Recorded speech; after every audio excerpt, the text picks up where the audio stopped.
José Manuel Mireles, creador de las autodefensas de Michoacán, sostiene que estos cuerpos ciudadanos nacieron por la incapacidad del gobierno federal para contener al crimen organizado. Y explica que por eso el candidato presidencial de Todos por México, el oficialista José Antonio Meade, intenta desaparecerlos.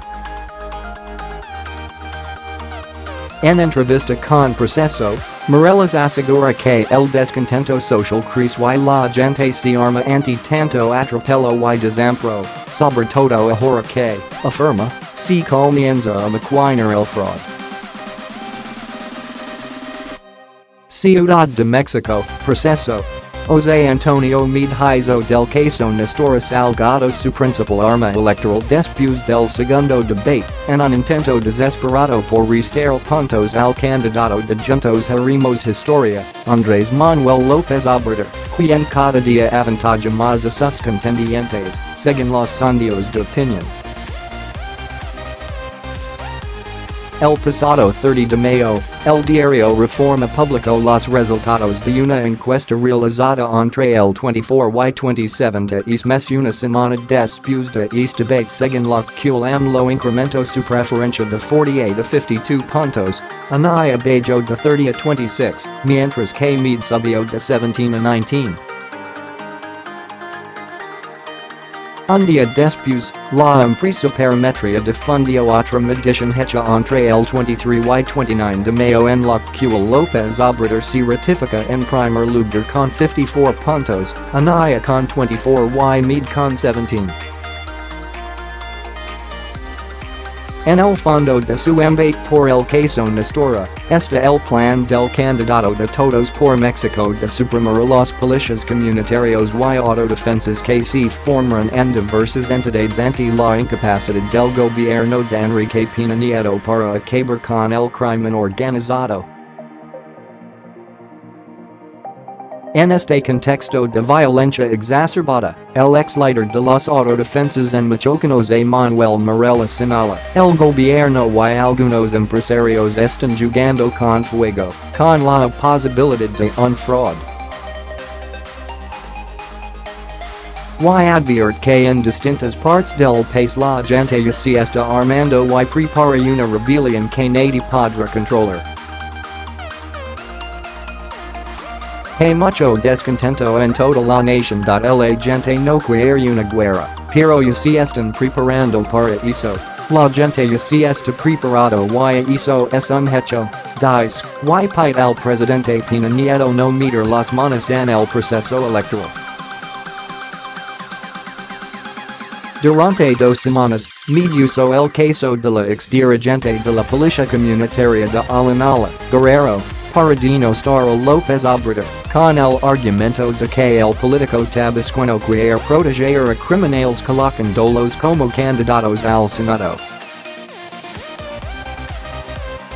En esta lista negra de Marina incluyó posteriormente al líder de los mineros Napoleón Gómez Urrutia.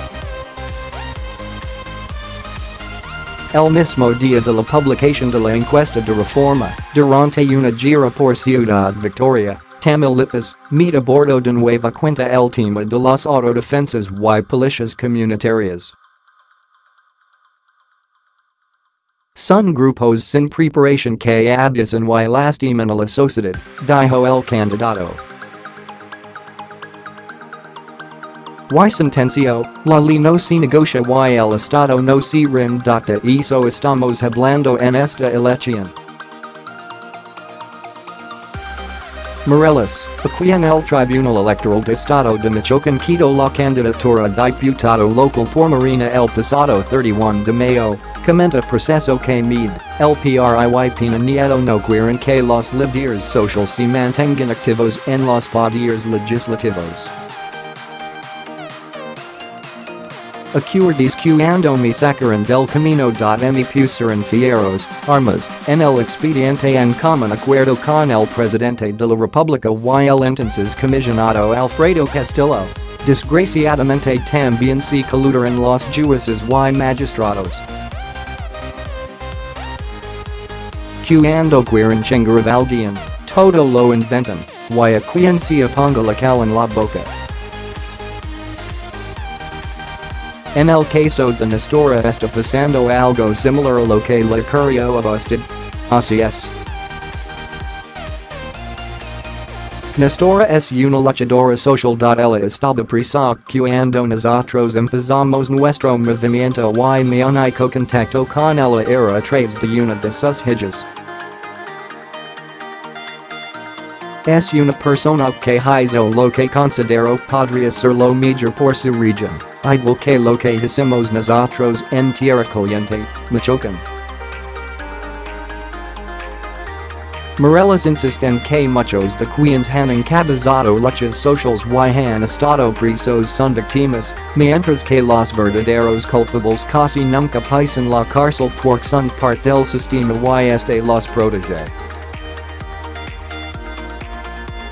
Alude a los 17 gobernadores del PRI implicados en casos de corrupción, vínculos con el crimen organizado y desvío de recursos públicos que están siendo protegidos. Jesus Reyna, ex-gobernador interino de Michoacán, acusado de tener vínculos con los caballeros templarios, por ejemplo. Subimos que presuntamente está preso en la cárcel de Milcumbres, pero nadie lo ha visto allí. Y los luchadores sociales entre ellos Nestora y él, quienes estuvieron en la cárcel con cargos inventados nos vigilan en todo lo que estamos haciendo y lo publican. Yo manifiesto todos mis respetos para Nestora y si merece la candidatura que le está dando López Obrador.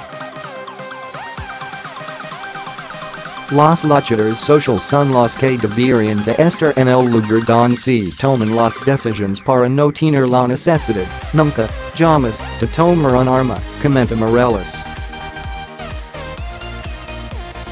Ahora quieren desaparecer las figuras de las policías comunitarias y las autodefensas? Le pregunta el reportero.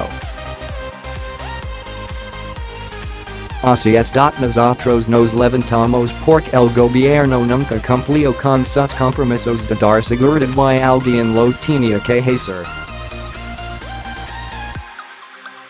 Quiero recordar algo que me enseñaron en la escuela, cuando la justicia se contraviene con el derecho, la justicia debe prevalecer, aunque nazca de las manos del mismo pueblo. Es lo que la gente de provincia, de los ranchos, hemos estado aplicando. Si vimos a nuestros uniformados almorzar y comer con los criminales, obviamente se pierde toda confianza y todo respeto hacia quienes ellos representan.